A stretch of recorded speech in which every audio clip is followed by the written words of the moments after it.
Good morning, everybody. We just had the full supermoon that took place. It took place like an hour ago.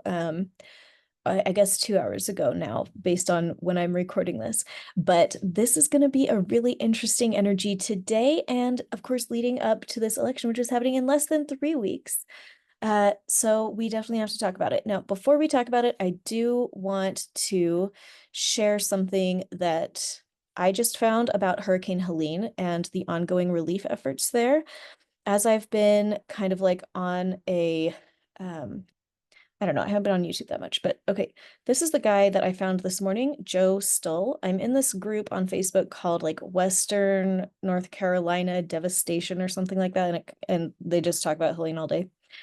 But okay, this guy, Joe Stull. Okay, this is the post I wanted to share with you. It's 3:30 a.m. I'm exhausted. I'm leaving in 3 hours to head back up the mountain, but every time I shut my eyes, the images haunt me. I've been a lot of places and seen a lot of things, but I've never seen anything like this. I'm not sure I am ever going to get these out of my head, and the fact that I might be able to help one more family keeps me going one more time. I'm not sure what else to tell people to get them to understand. I know times are hard. I know the economy is in the toilet, but if everyone would just give $10 to help buy heaters or propane, it could make a huge difference. Or you can buy them on Amazon yourself and ship them to the store. Either way, I'm not sure how to get the word out to help more. Stop giving to Red Cross. Stop giving to United Way. Stop. They are not there. Give to people there or groups helping, but help any way you can. So I just sent, in my opinion, a sizable donation to him. His let me see where I found uh his Venmo so you can see where it is. I like searched and searched. Okay, here it is. This is his Venmo at the Poke Shop 704, and I'm guessing this is Cash App. I don't really know that one, but $ the Poke Shop 704. It looks like this is his wife, Amy Stull. Um, so contact her for more. So I guess I will follow her. Okay. Um, but okay, let me show you this other one. I just wanted to like bring this to our attention. I don't know how much you guys are following this. I've been following it like obsessively, which is one reason I haven't been on YouTube as much. But okay, this is his long update that he went to this final day of search and rescue. Um, they had an 8-person team, but they were trapped on the other side of the river below the falls due to rising water. They found another community that lost everything, Elk Mills. It's not even on maps, but all generational homes and relatives living there, all of them were 60 plus years old, living in tents with what blankets they could scrounge up and very little water left, as well as a semi-large Hispanic section. The Hispanic community are so scared to ask for help. Children and elderly are dying from starvation and hypothermia. They were burying a child when I came in. It was gut-wrenching to leave people behind, knowing it was snowing and some of them may not be alive when I get back with more heaters. I cannot express to you how bad some of these small towns are. It's like a third world country out there. Like, are we in America? What do we pay these taxes for? Why are people dying when there's an abundance of resources all over the place? It doesn't matter who you're voting for. It doesn't matter what your race or gender is. Human beings are suffering, human beings like you and your own family. They are being left to survive on what they can find in fields and debris piles. Can you imagine waking up tomorrow and your entire home, car, and everything you own being gone, including any identification or money you may or may not have had? Being 20 to 30 miles from the nearest town with no one coming to help you, let that sink in. No, you can't imagine that. Do you think these people care about social media, politics, or your sexual orientation? No, they are desperate to survive and welcoming anyone that comes to help. You may be the first or last person they ever see. When I'm asking for donations, it's because I've exhausted every dollar I can to bring them help. I'm not one to ask for help, and I'm always the one there to help when people need it. I'm desperate at this point to find resources. So many have so much more than they will ever need. God has blessed so many beyond need, and so many Christians are living in abundance and won't sacrifice the way they live to help others. I'm sick with our entire government, not any particular side, because they are both talking and not doing. Um, okay, there we go. And then he says like the 5-day forecast where it is snowing. Oh my gosh. And so it's snowing on these people who have nothing. They've lost everything. They're like living in the disaster zone. I don't know. But if you do have $5 to donate, I will put a link to his Venmo below, or at least like the handle, at the Poke Shop 704. I'm just really glad that he is out there doing that. I told my husband that, like, I don't know, if I was a man, if I told him if I was a single man that lived in like Tennessee or something, like I would be there all day long. Like that is all I would do is like dig people out. I just feel so much distress over the plight of these people. And so anyway, I know I need to do like a session for, I don't know, it's like felt so big, but I want to do a session for the survivors, I guess, and like the people who are in there and seeing horrific things. I don't know if you've been like reading all this horrific stuff about what people are finding, but it is just so bad. And um I don't know, like you saying, like he cannot get over what he has seen. Like he needs these images out of his mind. And anyway, that's like on the to-do list, because we need to do it, we need to take care of that. Okay, let's go ahead and talk about today's supermoon that just happened, 7:26 a.m. today at Washington, D.C. That's where I run this chart from because I don't know, because I'm really interested to see how our current global superpower is being affected and how it's going to impact the world. So yesterday I talked about the Kamala Harris Brett Baier interview, mostly because of, and let me see, I think I just actually have it still up here. Okay, let me share you the image. The big thing that really got me about this is this, and somebody said, you can't trust Twitter. It's not an objective source. Well, correct. I mean, it's just an aggregate of random sources, but this is from Polymarket. This is the betting market, of what are people willing to pay money? Like, what are people willing to bet on that somebody is going to win the election? And this is the thing that it jumped up by like 16 points or something like that. I mean, like this is like a huge margin right here. And that is the thing that I was reading about and thinking like, oh my gosh. So Twitter is what it is. It's just an aggregation of other people, of like random people's, thoughts. But this is a screenshot of Polymarket. And this is what people are willing to pay money on betting what is going to happen, which to me is worth keeping an eye on, because what they are not betting, just to be clear, this is not saying that people think he's going to win by 55%. Like they're not saying he's going to win 55% of the vote. That's not what they say. Oh, hey, honey, this is not yours. That is hers. Hey. Uh-oh, I'm sorry. We are not going to be doing stealing today, okay? Or maybe Sarah can share a different thing with you. I'm sorry, guys.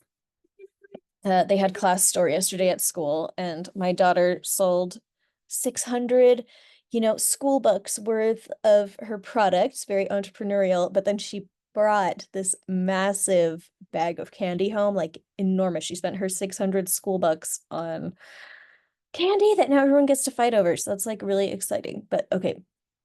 So anyway, this is not saying that they think he's going to win by 56% of the vote.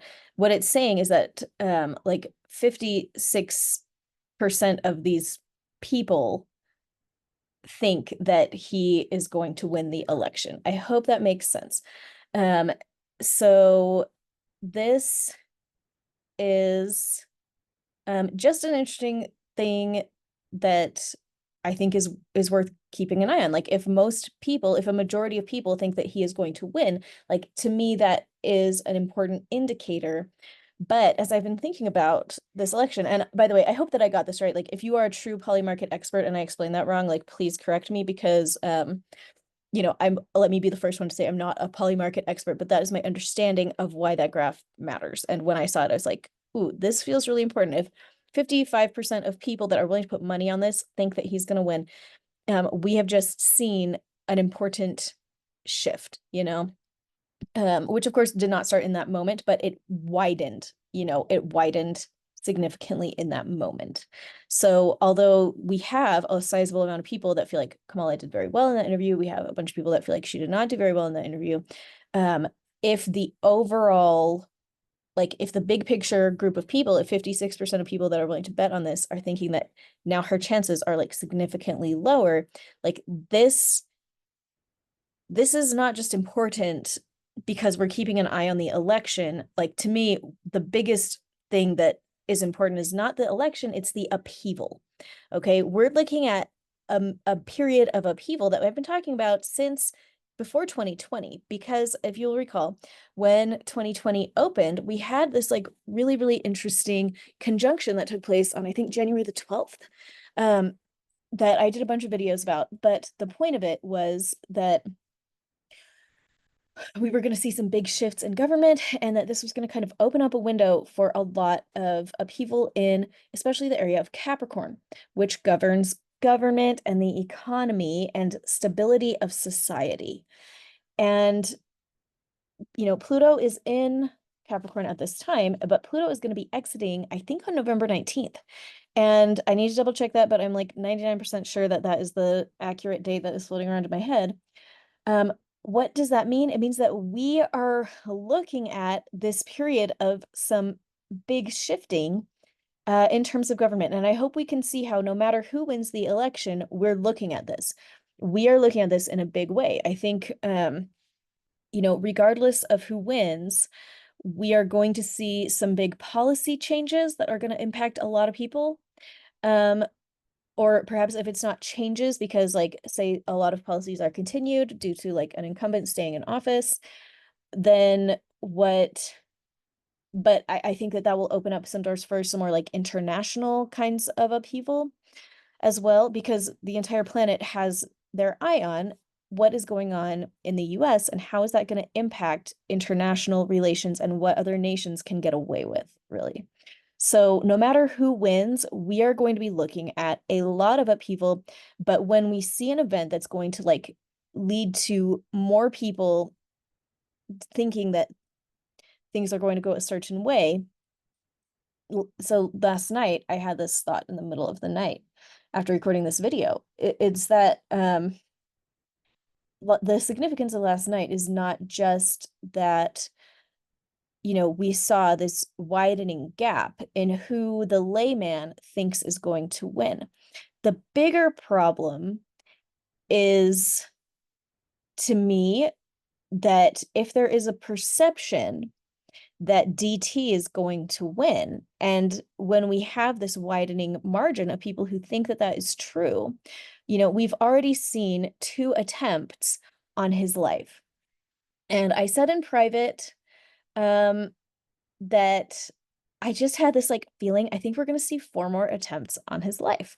And maybe I am wrong, and like I'm certainly wrong about a lot of things, so it would not be the first time, but like that has been the feeling that I've been having. Like, I think we're looking at 4 more attempts, not necessarily before the election either, because I think that there are some astrological alignments in the weeks following that if he did win, I think we're going to see an increase in attempts on his life, because it will be so disturbing to a number of people that he could possibly, take office again, that we are going to see this big escalation. And that is the real thing that I think we need to keep an eye on. If we can get our own personal political convictions out of the way and look at this in an objective manner, we can see that the important thing is not really like who's doing good in an interview and who's not. The really important thing is how are various actors perceiving what is happening?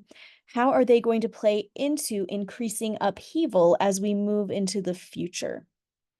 Because that is the thing, like, as I have thought about the future, like throughout my whole life, because as like a child, I would have these like visions of what I think is the future. Like, I think that those things will happen, and they have not happened yet, but it is an upheaval kind of situation that is not very pretty.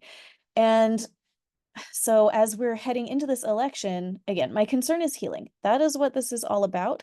And my concern is having us be prepared for massive upheaval. And that's why the interview last night was important, because I think the widening gap between what people think is going to happen is going to lead to an increase in upheaval as more and more people are polarizing and upset about what is going on. And depending on what actions they're willing to take over this, it can lead to some, upheaval. There you go. I think it will lead to to destabilizing events that and of course, like, everybody who's involved in these different events in their own minds, they're going to say, well, this is good, this is important. You know, I have to do these things to prevent something worse, right? So this is like the mindset that people have when they create upheaval on purpose. I think most people that do that are coming from a perspective of like, I'm doing the right thing. But as innocent bystanders in what's going on, like you and me, we are going to be affected by any upheaval that takes place as a result of this election and as a result of the perceptions around this election that are going to lead different actors to take you know, unpredictable actions. I hope this made any sense. I feel like I kind of have to like talk a little bit in a veiled way. So anyways, let's go back and talk about what I really wanted to talk about, which is the supermoon. This is a fascinating chart. It is so interesting because this supermoon is taking place right at the moment of dawn in Washington, D.C. So when you have a full moon like this, on a personal level, what it indicates is that we have a lot of power to look within ourselves and see what is not serving us anymore, particularly emotionally, and we get to like kind of fling that away from ourselves, or we can look at ourselves through an emotional lens and kind of be a little bit more objective about what is serving us and what is not serving us, and we can cut out the stuff that's not serving us. So on a personal level, this is what we're looking at today. On a personal level, I'm going to encourage all of us to really take a hard look at where we are experiencing fairness and balance in our relationships and where we're not. The North Node is in Aries right now, and it's calling us to be willing to put ourselves first in a healthy way. For a lot of people in the world who don't know that they're calling to put themselves first, it's supposed to be in a healthy way. They're going to be doing this in an unhealthy way, which I guess better than no way, I guess. But that is going to be one of the big themes of the day today, and then, you know, the next week or so. And then this is just building up into the election, which I think is in 19 days, which is, you know, 2 weeks plus some days. So this has been a vibe with this North Node in Aries that I have been concerned about with this election and with this upheaval situation. How is this going to affect like the average Joe, like you and me, just like humans in America? How are we going to be affected by this when there is this astrological support, the planets themselves are supporting a movement away from sweeping things under the rug to maintain the peace and sweeping things towards you know, towards putting ourselves first, even if it causes conflict. Okay, how do we, you know, there's a call for all of us on the whole planet to put ourselves first, even if it causes some conflict. How we put ourselves first, um, you know, we can still do that without causing conflict or without causing damaging conflict as we approach this concept from a place of like tactfulness, graciousness, holding space for other people, allowing other people to have their own opinion, even if we think that they're wrong. You know, as we embody grace, as we put ourselves first in a healthy way, this can be a very healthy thing, but it's confounded by this Chiron right here next to the moon, which Chiron is going to trigger our deepest soul wounds. So as you go about the day to day, I would expect that you're going to see some things naturally and organically show up in your life that are going to encourage you to get clear on, is this fair? Is what's happening in my personal life fair to me? And if it's not, how am I going to increase the fairness for myself in a healthy way that is still going to honor other people and honor their agency? That is one of the big questions that we have to ask ourselves. Now, another confounding influence here, if we can call it that, is going to be this black moon right next to the sun. Here we have the sun, the south node, and the black moon right in between. And this point, okay, so I call it black moon. I call it BML for Black Moon Lilith, and it also goes by the name of Lilith. But this point right here just requires respect and autonomy. And having it right here so close to the sun and disrupting this relationship between the sun and the south node, what I think that we're going to see on a personal level is a lot of support for ourselves to kind of demand the respect and autonomy that we need. So what is this going to look like in your personal life? Probably people close to you, if they have a problem with how they feel controlled by you, they are going to be demanding respect and autonomy from you, and possibly not in very enlightened ways, because that Chiron by the moon is going to be triggering up their deepest soul wounds around their identity and around their need for respect and autonomy. They're going to be trying to get that however they can. Let the chips fall where they may. Like you and me, like we are going into this consciously, we have a bit of an obligation to do our best to navigate these energies from a space of grace instead of a space of just like, let the chips fall where they may. We have this responsibility to do this in a mature way, you know, in a responsible way. So we need to be aware that other people are going to be feeling this call for respect and autonomy if we have not been giving them the respect they feel that they deserve, whether or not they actually do deserve it. It's going to feel very triggering for them, and they may feel a drive to take action about that, and it may not be pretty. You know, Aries is the god of war. Aries is the sign of jumping into conflict without regard for necessarily how it will impact others, you know, which is not necessarily a bad thing. Like we have to have that impulse to go and like get things done and to get things started and to have those conflicts. You know, conflict is an important part of our existence here on this earth, and I don't think it's bad. I think it's neutral. Aries is the voice in favor of conflict, which does not make it a bad sign. It's just open to conflict in a way that some other signs are really not. Like Libra is really not into conflict. And so here we have the conflict between conflict and non-conflict, confrontation and non-confrontation. And we are going to have to see for ourselves how that plays out in our personal lives. So on a national stage, I think that this is also going to bring up some really interesting stuff. I think that um, as we're dealing with this election coming up, I think we're going to see people really fixating on issues of fairness and deciding that it's time for me to come first. And what is that going to look like person to person is going to be really different. You know, there's going to be people that say, well, it's not fair that they have more resources than me, they have more money than me. It's not fair, you know, that like seeing kind of race-based differences, and they're going to feel like what makes it fair is like even distribution. What makes it fair is making sure that everybody is having the same resources or that kind of thing. And then you're going to have other people that feel like what is fair is going to be, you know, me having what I am earning, or, you know, these, I hope you can see like the two competing narratives here that are both going to come down to, is this fair to me? You know, what matters in the chart, I mean, like we're seeing this archetypal energy flowing up in this matter of fairness, but how it's interpreted is going to really come down to everybody's personal chart and the energy that they bring to the chart. You know, if you bring a very vindictive energy to your chart, you're going to see things in a very different way than if you have a very like gracious energy that you bring to your chart. And the energy that you bring to your chart is separate from your chart. Like that is your choice. And so, but everybody approaches their lives from different default spaces. You can change your default space. That's like what my work is all about, is changing the default way that we are experiencing our own bodies, experiencing our navigation of the world. You know, we're working to get rid of the vindictiveness. I'm recording a bitterness session this morning, by the way. I'll put a link to that below. If you have a lot of bitterness in your life, we are recording that live today. So I'll put the link for that below.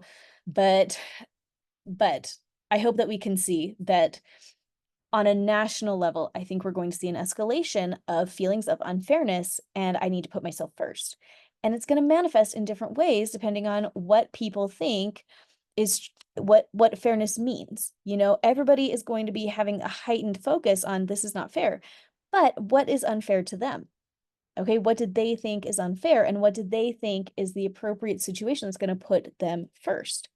Does it put you first to, you know, gain access to other people's the resources that are currently in under other people's stewardship? And maybe that's the best way to put it. I think on a national level, what we're going to see is an escalation of people wanting more access to those resources that they feel they own. Like it is like they have They feel this sense that like that is the resources that I am entitled to, and they are currently under someone else's stewardship. Whether that's people that feel like they are owed reparations, whether that's people that feel that they are owed, more resources to make, like as far as like income and like money and finances, like he has more than me, I deserve more of that, like we should have a more equal footing. If it's the people that feel like the government has been taking unfair stewardship over their resources, like through unfair taxation, this kind of thing. Like, I hope we can see that this is all going to boil down to like feelings of unfairness, particularly around, I think, resource allocation, resource distribution, resource management, and then how am I going to put myself first in terms of resource management, resource allocation? How am I going to get what I feel I deserve?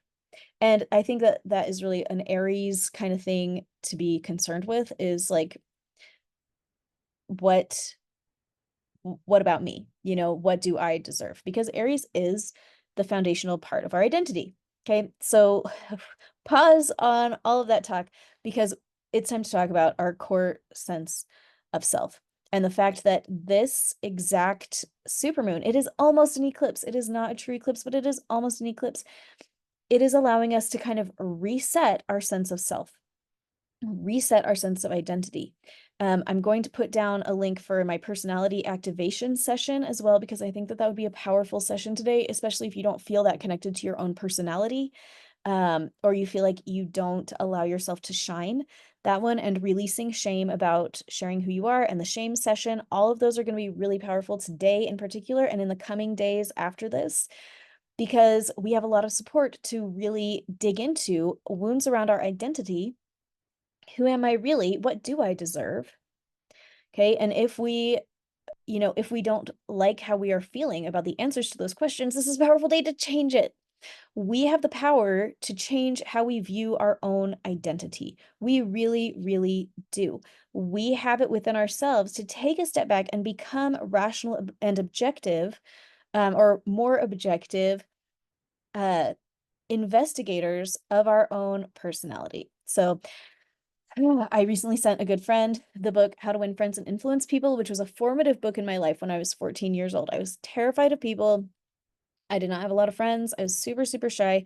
I bought this book and I haven't read the book since that time. So it's been a bunch of years. It's been several decades, and that's okay. I think it's still a good book. Well, I sent it to my friend. But so I can't guarantee that this is in the book, but I think it's in the book. What I did as I was reading the book was I made a list of the qualities that I wanted to have in my life. And I made a list of like the qualities that I felt like I did have, and then like what I wanted to have. Like, I am shy, but I want to be outgoing. I was like, I am afraid of people, but I want to be brave enough to like speak to them and have conversations with people I don't really know. And so I put this down on this piece of paper, and I just realized like these are behaviors, like you can be shy and still have a graceful conversation with someone you don't know, right? Like, it's a behavior. It's just like a choice. It's like choosing to take a shower. You can choose to have a conversation with somebody that you don't know. And this was like shocking news to me. I did not think of the things that way, because I really felt like my identity is as a shy person, and shy people can't just initiate conversations, right? That is the story that I was telling myself, but it's a lie. I mean, that is a false belief, and so that book is really, or my experience reading that book is what kind of woke me up to the reality that, oh, like my identity is actually very fungible. I can change it. Because what happened was, I made these lists, and I said, okay, like every day, even if it's just for a few minutes, I'm gonna just pretend that I am the Allie that is outgoing, that can start a conversation, that can engage gracefully with people that I don't know. I'm going to show up and ask people questions, and I'm going to listen to their answers. And, I made these like lists of things that I was going to do, as behaviors. And I would just say like, this is brave Allie, and she like can do those things. And I'm just going to pretend to be her until it becomes second nature. And guess what? Like, now it is second nature. I feel very comfortable going up to people that I don't know and having a conversation. And I do feel comfortable, navigating conversations and interactions with people of all kinds. Like, obviously, I am like on YouTube talking about like all sorts of weird stuff that sometimes gets me in hot water with people, and like it's okay. But this is a learned behavior from the time that I sat down and said, my personality, if we're going to call this aggregation of choices that I've made, my personality, it's not serving me very well. Like, it is not blessing me and it's not blessing the world to have me be too scared to have conversations with other people, you know? And so I went down and systematically um crafted a new identity for myself that was braver and willing to engage with other people, you know? We have a lot of power to do that today. Today is a day where we have a lot of support to look at ourselves a little bit more objectively and just say, like, is what I think is my personality, is this serving me or is it not? And if it's not, what do I need to change? And what are the behaviors that I need to put in instead? Okay, we're modifying our behaviors. You can still be shy and outgoing at the same time. Like, you can still feel the fear in your heart and then just do it anyway. And over time, you create these habits that, like, did they alter your personality, or are they allowing your personality to shine through even better? Like, what is your personality anyway? A lot of things that I thought were my personality, you know, at 14, I don't think they were my personality. I think they were a compilation of like bad habits and, you know, stuff I just picked up on as a child and claimed as my own, but was it really mine? You know, like, did I have to own that forever? And the answer was no, I don't have to own that forever. We are allowed to look within ourselves and say, this is not serving me, and I think I want to try something different. I think I will bless the world more if I am more outgoing, if I make more connections with people. I think I will bless the world more if I am braver in how I communicate. I think I will bless the world more if I'm more tactful in how I communicate. I think I will bless the world more if I, you know, alter how I'm showing up in this sphere and show up in a different way. And that's what I'm talking about. Um, if you look at your own life and realize that how you are showing up in your own life is not serving you, today is a great day to dig into that and get clear on what are the behaviors that need to change. And if you can just start choosing into those new behaviors for a few minutes a day, you know, even if it's just in your mind, where you just like put on the hat of your brave self, like, I'm putting on my brave Allie hat. I'm going to bravely initiate one conversation with somebody I don't know. You know, if you can put on your brave whoever hat and be yourself, but braver. If you can be yourself, but kinder, you can be yourself, but more assertive. You can be yourself, but establishing your boundaries, right? We aren't erasing who we are. We are modifying our behaviors to allow who we are to bless more people, to bless ourselves more. You know, I don't think we get points for allowing our old habits of self to hold us back. I don't think we get super points for that. Like, it's fine. Like, we're allowed to do whatever we want with our life. That's like the whole point, is that you get to experience exactly what you want to experience. But that's what I'm saying. Like, if you're done with this experience, you want to see a different experience. How you're going to experience a different experience is by changing the behaviors that you are showing up in the world with. Okay, so today I just want to challenge all of us to take a really good look at the behaviors that we are exhibiting. Are these behaviors we want to take with us into the future, or do we want to channel this energy today? You know, you work with how the stars have aligned today to get a little bit clearer on where do I stand to make some improvements in how I'm showing up for myself, for others. How am I going to change some of my habits and how I'm interacting with the world and interacting with my own life? And it's not just about relationships. You know, Aries also is a boss of like exercise. Like, that's something that I need to work on. I like hate exercise. So I'm like, okay, step one, no, great, good for me. Like, I was able to become a more outgoing person, hooray. But now, can I please like do some sit-ups every once in a while? I don't know. The other day I went downstairs to exercise and I sat on the couch and I looked at the floor where I was going to do a bunch of crunches and stuff. And I just like looked at it for 20 minutes and then I went upstairs and I thought, this is self-sabotage. I have some work to do. So anyways, that's what I'm working on. I have some work to do. I mean, among many other works that I have to do on myself. But anyway, we just anything in your whole life that is not serving you, today is a really great day to dig into it, especially if it impacts your identity and your physical body and your physical health. Aries is the boss of your physical body, which is why he's in charge of like exercise. But yeah, go ahead today and make that list. What do I wish? How do I wish I was showing up in my own life? And see if you can kind of make a concrete list of some kind of behaviors that that ideal version of yourself would be doing. And then you just put on that hat and, pretend you are that person for a few minutes a day until those habits become, I mean, until those things become habits, until that is your second nature. Like you have your nature and then we get our second nature that we get to create ourselves. You get to create a second nature today where you are going to be able to show up in these situations that you've shown up in over and over again, but you're going to show up in a different way, as a different version of you, as a better version of you, as a more informed version of you, as a version of you that you picked instead of it was just the default setting. It was just what happened after all the trauma in your life. And now here you are, and there's nothing you can do. You can do something about it. You're going to get objective. You're going to make your list. You're going to think rationally about how you want to move forward, and you're going to take action on that. Okay, well, I hope that was helpful to you guys.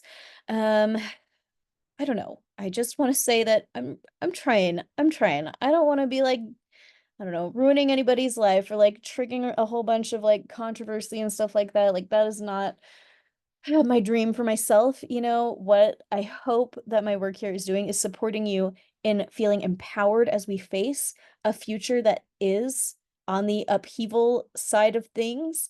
I hope that you are feeling calmer and feeling like you have practical and actionable ways to move forward in your life because of my work. I'm hoping that you are feeling lighter and freer and more capable of facing the things that are showing up organically in your life every single day, regardless of what is going on in the bigger world. But I hope that my work is adding context to your life. I hope it's making your life more understandable and more fun. That is my hope. So anyway, okay. Good luck navigating the full moon today. I hope that your days are so good. The bitterness session is actually starting in an hour and a half. So I'll see how fast I can get this video up. Thanks for hanging out. I think you're great.